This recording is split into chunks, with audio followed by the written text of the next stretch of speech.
అమ్మని ఆ అమ్మకి ఏం తప్పు చేయలేదు. ఇంతకీ ఈ ఉపాధి ఏమైంది?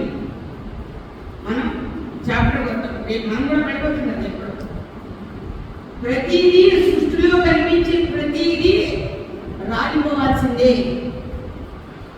భగవంతుని ఆశ్రయించి ఉంటే దీని మీద అహంకారం లేకపోతే పండుగ ఎలా రాస్తుందో అలాగే ఇది కూడా రాలిపోతుంది. దీని మీద ఏమి కత్తులతో భక్తులు కానీ ఉపాధి మీదే మమకారం పెట్టుకున్నాం అనుకోండి, నీకెప్పుడు మనశ్శాంతి ఉండదు, ఎప్పుడు మనశ్శాంతి లేదు.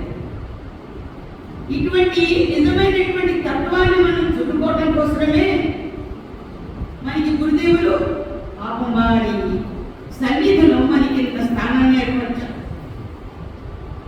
అందుకనే ఆదిశంకర భగవత్పాదుల వారు అంటాడు, భగవత్పాదాచార్య వారు శివానంద లహరిలో, నరత్వం దేవత్వం నగవన మృగత్వం నశకత పశుత్వం కీటత్వం భవతు విహగత్వాది జననం సదా త్వత్పాదాభ్య స్మరణ పరమానంద లహరి విహారాసక్తం చేత్. ఈ శరీరం ఎట్లా అయితే మాత్రం నీకెందుకు?